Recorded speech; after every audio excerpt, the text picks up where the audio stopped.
All right, welcome. We did start, well, we appear to be starting late only because I didn't realize that we were not streaming and I'd already actually begun the session or the broadcast. So I was thinking that I was already talking to a uh, or broadcasting live, and it turns out that I hadn't clicked on the start streaming. So now I'm doing it over, but for you, the experience is that you're just starting the session. So welcome, welcome to our conversation for today. This is the third that we're doing. I don't think it was I intended to run a series, but it turns out that for the other two topics that I did previously, they were talking about talent management, and I just realized that even for today, it was still about talent management or talent development. Okay, so unbeknownst to me that has been the path that we've been treading all along, and I hope you're getting value from this one. Welcome. If this is your first time to join, you can check out the previous shows down in the link or in the channel. But if it's your first time, hi, hello. For those of you who've been joining us for the past few sessions, we've only had, again, just about three. This is the third one. um, Welcome back, and hope you have a good time today as we dive deep into our topic, our chosen topic for the session today. If you are still here, I did see that there were some in the stream who have been waiting and who weren't able to get in at the time that we're supposed to start because again of my mistake. But if you're here, you can also just again say hi over at the say hi over wherever you are, YouTube or over at Facebook. And I don't know if I'm linking this on LinkedIn, but if it is, just again, just say hi. Okay. So that aside, let's get started. Let's get started again for me, but let's get started just for you. Gemma Onalid is saying hello, everyone. There you go. Welcome. Good morning. Good morning also from Sherry Lane. Who else is here? Nice of you to drop by. Hello, Sir Lito Lupena, watching from Samal, Bataan. Aaron Rondilla. Thank you. Good morning. How is it there? It's actually raining today here in Manila. I have a window right beside me, and almost when it rains, I tend to um, look out because it just makes me a little bit more, I don't know, relaxed. I don't know that's what rain does for me. Anyway, so let's head on to our topic: the leader's role in capacity building. Why did we choose this? Well, I've been giving a workshop quite recently. The last few sessions that I've been giving have been about leadership and also management. And the stress has always been trying to differentiate the two, and they are actually really different, both the work of the leader and the work of the manager. Sometimes it does get muddled because there are some managers who have leadership capabilities, and then there are some leaders who never really exercise the management role. And then sometimes there are those who have the title but never really fulfill both leadership and management. So it got me to wondering, especially thinking about talent development, if there was also a difference that people need to appreciate between the two, so that again talent management in any organization becomes more effective, because you can't have just one of these roles, like the manager, just the manager, or just the leader fulfilling capacity and capability building. It really has to be a work of both of these individuals, both of these roles, to bring about true capacity and capability development within an organization. And we need to set them apart because their role does play some value. But we are focusing much more on the leader's work, and you'll understand why in a moment. Okay, but first let's head on to our topic: why leadership, or why the leader. Why is it that we want to focus? Well, primarily, again, first, the difference between the leader and the manager. The more popular words associated with the role of the leader have always been the following. Whether you go through any literature, any workshop, or even your own understanding, right? It's usually really about the following: inspiring, empowering, challenging, harmonizing, and originating. That's really the work of a leader, and rightfully so, because again, for many definitions, and this is the one that I usually use, because that is what the leader needs to fulfill. The leader needs to have the ability to influence, motivate, and enable others to contribute to an organization's success. In other words, it's really a role that doesn't even require you to have an official designation, all right? Because anybody can do this, right? I don't know if in your organization you can think of people who seemingly do not have a leadership title, and yet they're able to influence, motivate, and enable others to act. And that's really wonderful. That tells you the kind of power that that role or that title has, being a leader, right? And when you look at the manager role this time, you will see that the associated words are far different from that of a leader.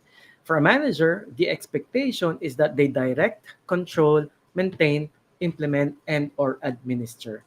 And largely, that's because their role is supposed to, again, control a group or a group of individuals in order to achieve a specified objective. It is specified by the structure, in other words.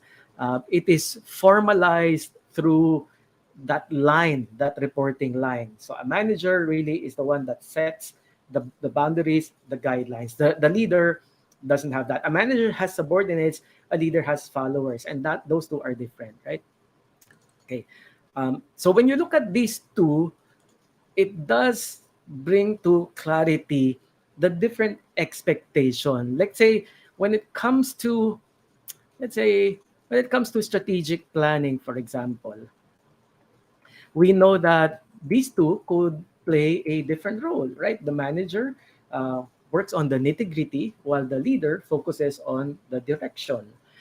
When it comes to change, for example, the manager is the one that sets the change in motion. When it's planned out, they're the ones who organize, make sure it's running, but it's the leader that creates the impetus, even the desire for people to come along in the change. So they're really, really very different in terms of role orientation, in terms of focus, sometimes also in terms of the amount of innovation for each. Like a manager does innovate, so they both have the roles, but the manager does innovate, but it's innovation within the confines of uh, the role that they have, the organization that they're supposed to, again, control or manage. A leader, however, in terms of innovation, is a little bit more lofty. So they can both have, again, vision, they can both have innovation, quality in mind, and even focus, just very, very differently. So when you see and observe these differences, you want to ask, so how do I want to see the difference when it comes to capability and capacity building? For the most part, the manager's role in this has been the one that's really well defined, um, because because it's really part of their work, right? HR is a line function. Working with your human resource is a line function. That's why you can't help but really flesh it out through this particular role. And what we want to answer is, given that, what could the leader play in order to either support, reinforce the work of the manager? Okay, so that's what we're going to answer today. But first, let's try and understand those two words, capacity and capability. I think they're often mixed up also. I've attended sessions wherein they seem to be talking about capacity, or the title of the session is about capacity, and yet the bulk of the discussion was about capability. And sometimes also the title is about capability, but seemingly the way I receive it, so it might not be the fault of the one giving it, but the way I receive it, they seem to describe capacity more than capability. So let's first try and see if they are indeed different, and whether they are actually or not. You still want both, right? You still want to create both in the organization. Obviously, if it's one or the other, it could fall short about your intention for effectiveness, performance, and or development. But if it's the two that you focus on, that could change your entire world. Okay, so let's have a definition for capacity. What I'm going to use here, the definition I'm going to use comes from Daryl Connor. Daryl Connor is a known expert or authority in change management. And I borrow his definition because I think it's brilliant and it captures what we really mean by capacity. So what does he say? He says that capacity is an individual or an organization's ability to absorb change effectively. So the keyword I think here is absorb. How much can you take? Whereas capability, and this is not his definition anymore, but this definition is the more popular one that I come across with whenever there is that, again, that topic, capability being discussed. And it's about the skills and knowledge required for a particular task. Okay. Let me try and illustrate the difference of these two. And we're going to use images because I think images are just easier to understand, right? And you'll see that many of my slides are about images because I think it really talks a lot more to us as individuals because it triggers many things. Anyway, I digress. So let's go back. So let's say now first the definition does emphasize the word change, right? But for our purpose, and I think for our purpose, and I think it's right for us to maybe even substitute because it still works as a definition. You can even substitute change with maybe responsibility. So, in other words, capacity is an individual organization's ability to absorb responsibilities effectively. It could also be about um, tasks, as simple as that. Tasks to absorb tasks or accomplish tasks effectively. So make no mistake with how we're using it. So it's not really just about change. So let's say this is what you're expected to absorb. Maybe this could represent your performance commitment. This could represent your key performance indicators, key result areas. This could represent your mission. If you were talking about the organization's capacity, this could be about your strategy or strategic map. All right.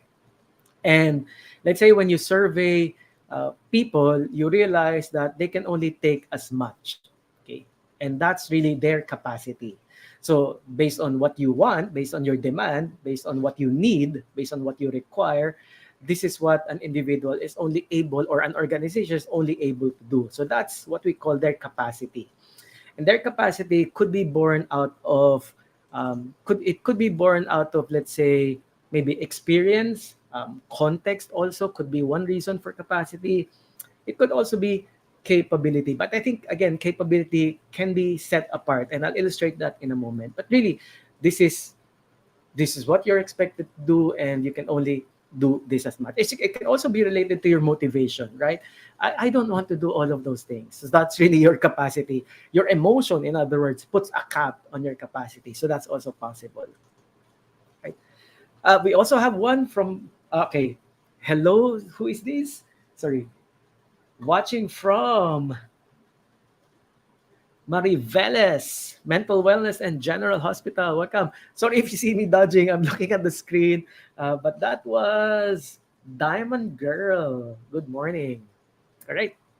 So here, sorry, if you didn't see the previous transition, beyond the four, we did add a couple of more, right? So here, and then we added so much so that even if you have a lot more demand, what happens is because of your current capacity, you still are not able to achieve all of that. And by the way, capacity might not be might not be a person's fault. Sometimes it's also the structure of an organization. Sometimes it has to do with the tools that you're given, right? You cannot do as much because you have this much, this much tools. So your capacity doesn't allow you to stretch beyond your seeming limitations. So that's why I think it's really different from capability. Okay, so that's our illustration. The other portion of that, so again, you're not able to do as much because you just have this as a capacity. When you look at capability this time, so we look at the same diagram, but this time we look at the content of your capability, of your capacity. So a way to understand this would be capacity might refer to what you're supposed to do or what you can do. Capability talks about how you do it. All right. how you do it. Okay, sorry. So that was Miss Leia, apparently, Miss Diamond Girl, right? Using daughter's account. You're welcome. And the daughter would be surprised. Why are you following? Why am I following this all of a sudden? Anyway, welcome to our session. So it could really be that. So let's do an illustration there. Let's say these are all of your capacity, but in terms of your capability, you don't have the requisite skills or knowledge, or you still have areas for improvement. So what you want to do is now even more compromised or saddled by how you're able to do them. And that's really what I call the relationship. And hopefully it becomes clear to you, at least from where I'm coming from, capacity and capability, right?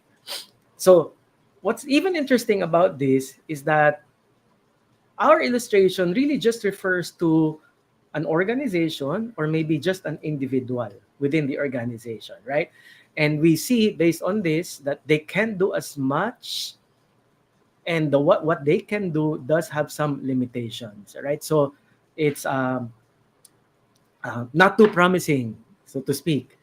And when you look at all of the other people within that organization, it could really set off an alarm of sorts, especially when you realize that you have staff who don't have even either capacity and or capability, or in this case, they have the capacity, but the way they execute it has some um, has a lot more to be desired for because their capability is not at the ideal level. Now, there's nothing wrong with that, by the way. These are just the context of each of your staff.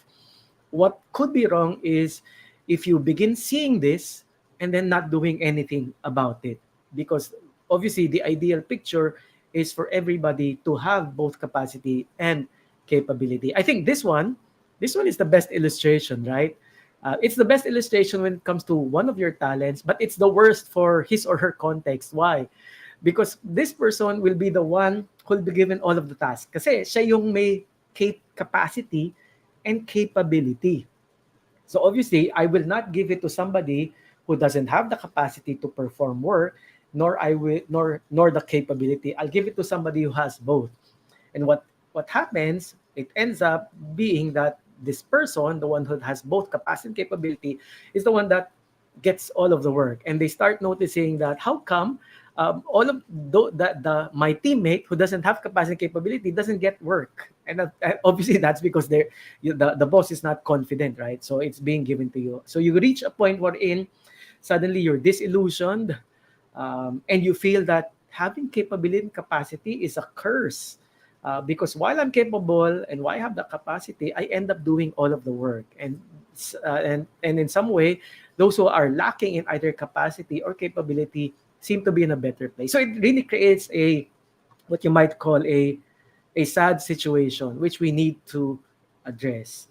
Ergo, the requirement for, again, capacity and capability building. The ideal scenario really is to create some sort of balance or distribution of these two across your staff.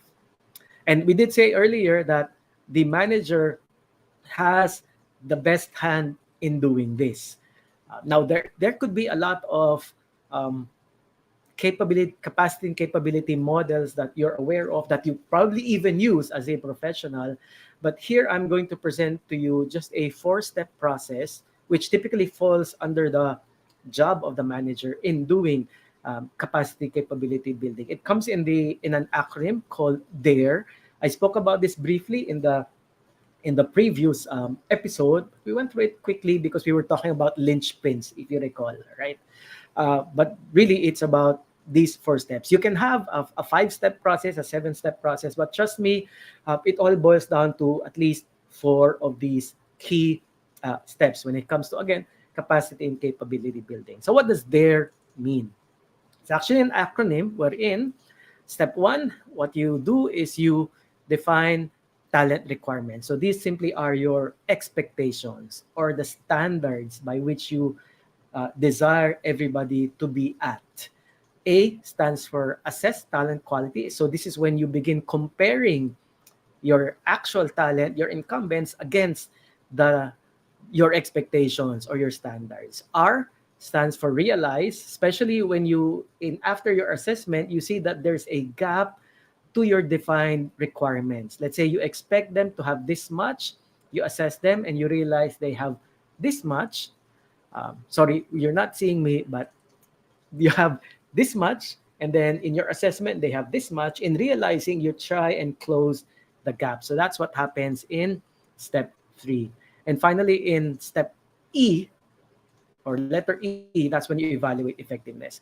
In defining talent requirements, it could be again about setting standards, standards of or criteria. It could be performance based, it could be competency based, it could be engagement, it could be all of the three. But when you combine, when you have this much criteria, it just makes it harder. Like for people to get through, if you will have a lot more criteria than just one. Like for example, just having competency requirements is a lot already. You can have 10 and people could maybe pass just half of that, and then you're even going to look for performance and engagement. So they could be really tough standards to penetrate. It's fair to have all of those because again, you're looking for an ideal talent. Maybe you want to distribute weights, maybe provide more emphasis on competencies versus performance, so on and so forth. All right, so those could be some of your strategies. But once you've set that up, what you want to do now is select assessment tools to gauge how your talents, are against your requirements. And your assessment obviously should be aligned to your criteria. If your criteria has heavy emphasis on performance, you want to use performance evaluation as your assessment tool. If it's competency based, competency assessment. If it's engagement measurement. Then, when you see a gap, that's when you want to realize talent potential. That what we basically mean here is that this is when you attempt to close the gap. So you either implement learning and development interventions, or maybe coaching or mentoring programs, or if, for example, the gap is not as significant, talent capitalization. Or sorry, I think talent capitalization is what you use if there is no gap. In other words, in terms of the standard you set and in terms of your assessment, there was no gap.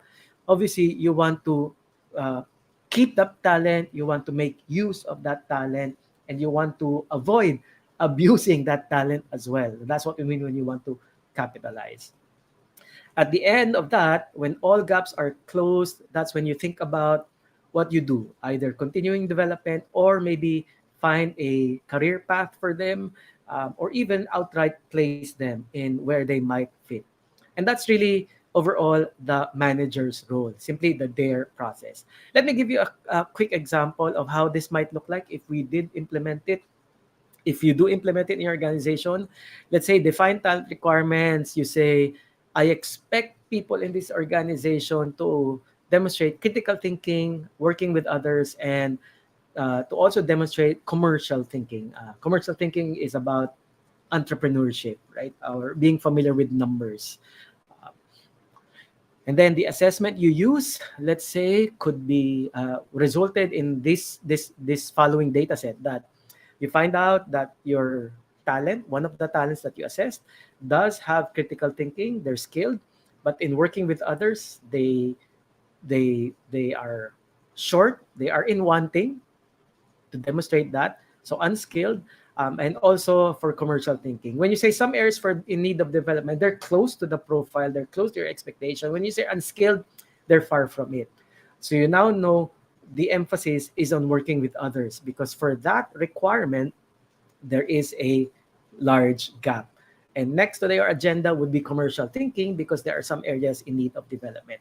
So you begin closing that with, let's say, a combination of structured or formal interventions, such as books, watching videos, or having them attend a classroom or an online learning program. A social intervention, wherein what you implement are coaching or performance discussions, or maybe a workplace intervention, which gets their hands um, dirty, so to speak. Kasi when you say workplace interventions, they're doing live experience-based, real experience-based, applied skills.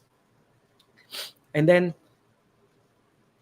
when you succeed in these interventions and you're able to create a talent who is now skilled in critical thinking, skilled in workforce, in working with others, and skilled in commercial thinking, you now think about what to do with them. And one could be vertical placement, meaning promote them, or maybe you get them to be in line for as a potential successor.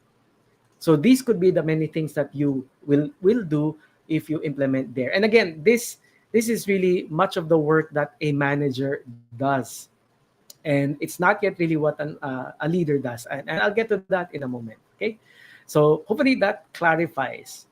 And it's really the work of the manager, because if you look at it closely, it harmonizes with the words that we have strong association to the manager role. And what are those words again? The following: directing, controlling, maintaining, implementing, administrating. Because it's really about the process, right? Maintaining, implementing, ensuring that this process produces people who are capable and have the capacity. When you use this model, and let's say this is what you require leaders to also do in an organization, this is when you realize that it doesn't it doesn't align with what we typically expect leaders to be doing, which is inspiring, empowering, challenging, harmonizing, and or originating. Hardly will this process fulfill this. So in other words, it takes a different set of roles, priorities, or a model for a leader to be able to bring about capacity and capability building in an organization. So what is that? What is it that a leader should do? What is the leader's role in capacity and capability building? So let me share with you the answer now. Okay. So we're also going to use a model for this one, or an acronym, but the acronym are not steps. The acronym is rather a destination for the leader, because that's what leaders do. They always have a long view. They always look to what's over there at the distance. So rather than give leaders a step, you want to give a leader a destination. And in that destination, that's when they activate the roles that they need to play in order to reach that destination. That acronym that we're going to use is HILO. So you want to pronounce it in the English way, not in the Tagalog way, na hilo. For those of you listening in, and I say this because we've had some coming in, some watching the live, the broadcast stream from Pakistan, Australia, and then the last few episodes, Singapore. So if for your sake and or as a trivia, hilo, the way it's pronounced in our vernacular, hilo means dizzy. Um, I think yeah, that's it, right? For those of you in watching over Facebook or YouTube, you can help me out here. But that's what hilo means, right? Dizzy, um, maybe blindsided to agree. So it's not an accurate word for what a leader's responsibility or what a leader should be directed or leading towards when it comes to capacity building. So stay away from that. Let's use again how we would pronounce it in English, which is high low. So what does high low stand for? High low simply means high impact learning organization. So that's what a leader should desire to do. And to get to that high impact, a leader moves an organization from four levels of maturity, right? Coming from level 1, 2, 3, and 4. Okay. And by the way, if you want some literature to back this up, you can look at the work of Josh Bursin. He's the one that actually initiated this conversation about high impact learning organization. They've actually He's actually done a lot of research, and it's worthwhile reading actually. And I'll share some of that data also in our discussion in a moment. But very very surprising findings, and also quite intriguing revelations about the disciplines of many organizations today about learning, in again his work. So I think there's also a website named after him, so joshberchin.com, so you can take a look at that. I'll add the links also in the show notes after our broadcast today. Okay, so let's first understand what are these four levels and why are they maturity maturity, a maturity continuum of sorts. Level one is what he calls to work towards high impact learning. You want to start at level one, which is simply just incidental training education. Level two is about excellence in training and development. Level three is talent and performance improvement. And level four is developing organizational capability. Let's do some quick dives into each of them. So level one is simply about incidental training and education. This is where many organizations start at. This is the type of learning that happens when there is no formal L&D organization, or let's say the L&D in your organization um, does more of the administrative stuff rather than the active part of really ensuring that capability and capacity is built within the organization. So, because of that lack of structure or lack of strength, you still want, there certainly is going to be still some form of development happening in an organization. But again, it's largely informal or unstructured and done by each of the teams. In other words, your engineering team might have its own learning programs within, your finance team could have their own learning discussions within their team. Over time, however, while these are good, they realize that it can't be sustained. And not because of the content, but because of the manner by which the learning is implemented. The value of learning professionals is they can actually tell you how you want to run an intervention. For example, in the hands of somebody who's not trained, they might think as L&D is simply just stand and deliver. But an L&D professional will give you some perspective that in delivering it, you need to know the kind of audience that you have, because your audience dictates the method that's ideal for them. So because, again, for lack of L&D, you might see some of your development programs working, but only working for a time. You'll have questions such as, I did coaching, how come it didn't stick? Or I gave a workshop on this topic, how come I didn't see them practice it? And largely that happens because, again, there is that knowledge gap. I don't want to use this word, but maybe the scientific backbone of how learning should happen. But make no mistake, level one is already good. At least there's some amount of development, capacity, capability building happening. And largely, this can happen in an organization, especially when a leader fulfills his or her role of empowerment. In other words, they allow people to really take responsibility for development.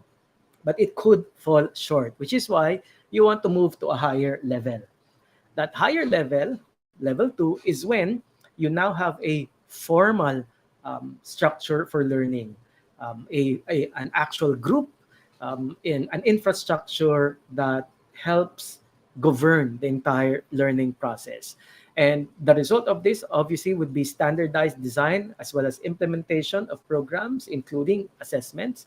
And while it's easy to talk about it, to get to that level where you're really fully functional could take many years, which is why later on you'll see that in the data of Josh Bersin, they found that many more organizations are at this level and are also stuck at this level. But again, this happens because the leader now has sought to inspire the organization to do better, and also to support everybody that, okay, let's just consolidate learning so that we have a more deliberate and purposeful perspective in getting it implemented. And the leader just allows that to happen again through this step. Level three, however, is when the leader suddenly becomes more involved, because now they're looking at the alignment between performance and the people in the organization. So in level three, the focus on performance, where talent development is a core competency, is what happens.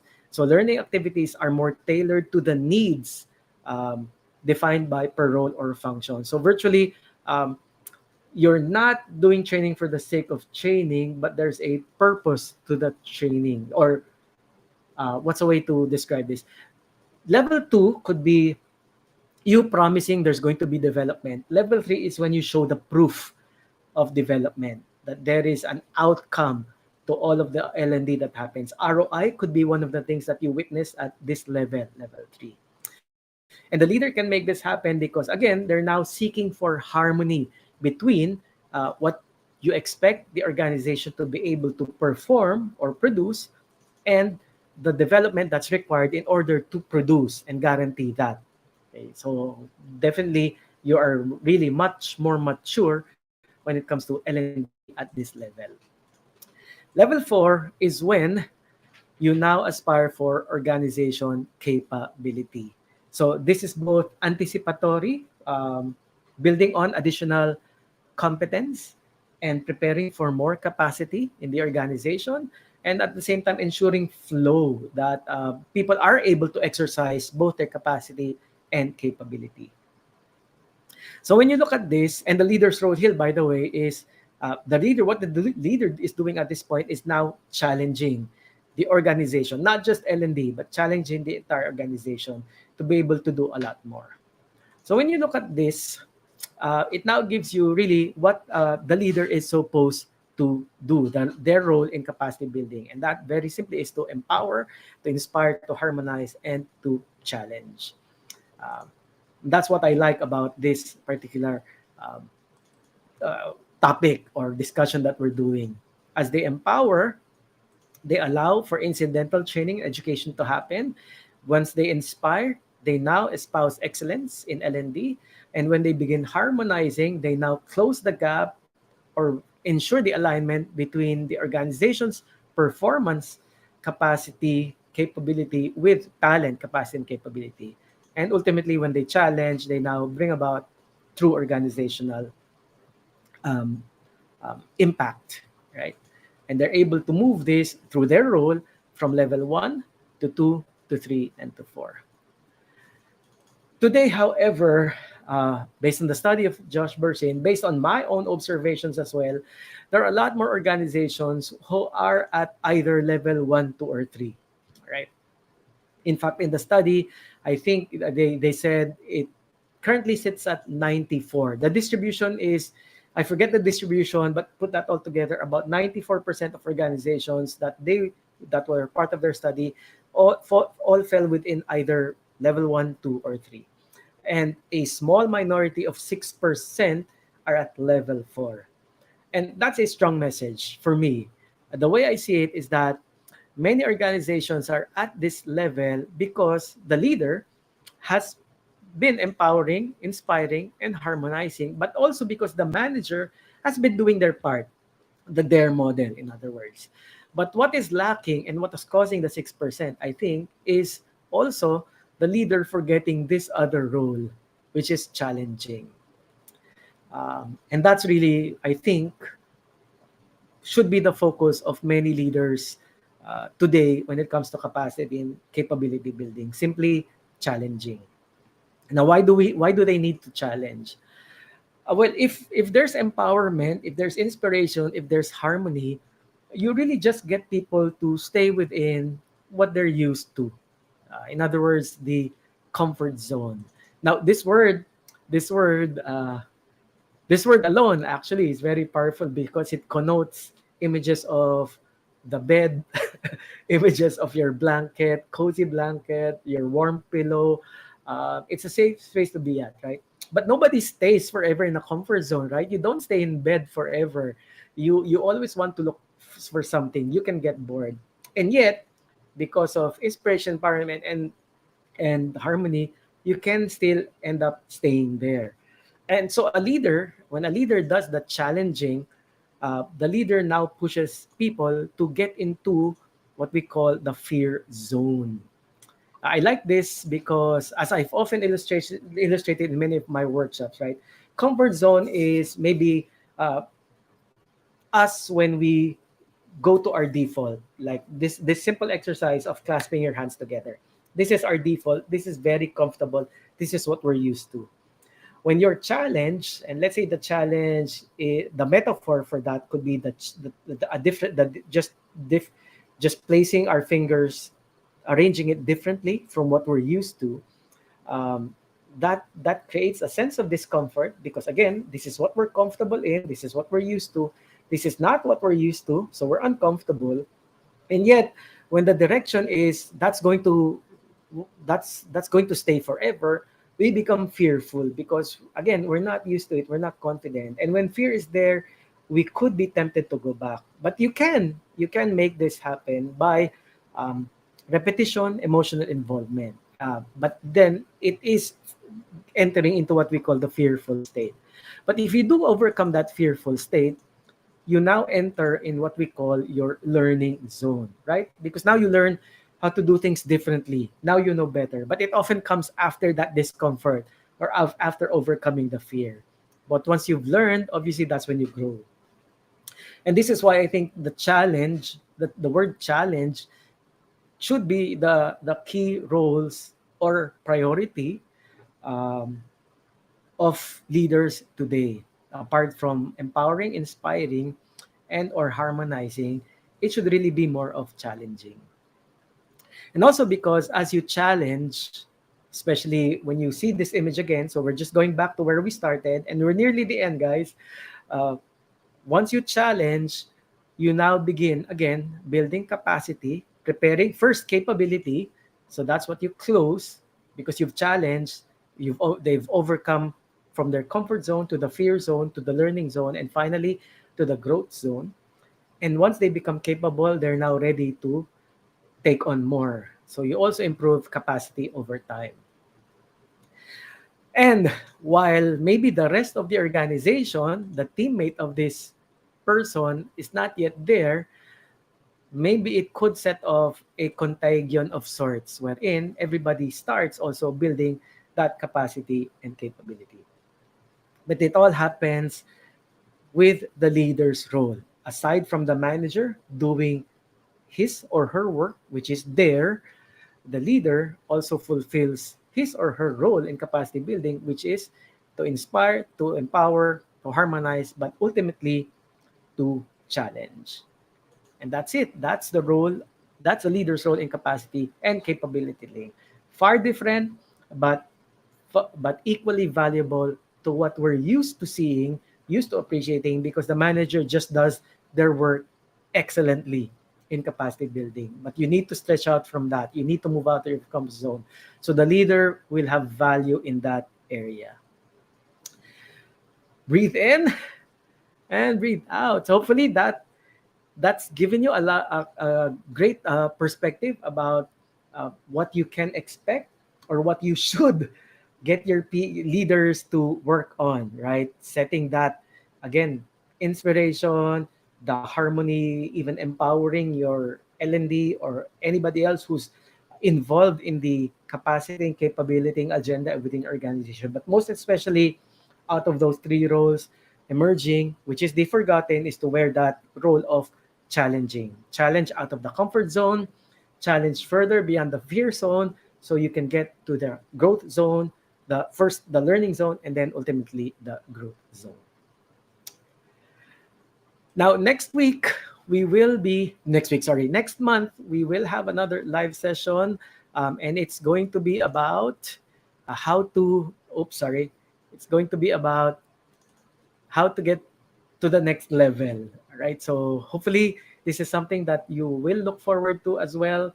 Um, get some of your friends to also log in and get into this class. We're not sure of the date yet, but it is definitely going to happen in November. We do seek out to do these live sessions monthly. So this is the one for October, and this is what we're slated for in November. And hope to see you there as well.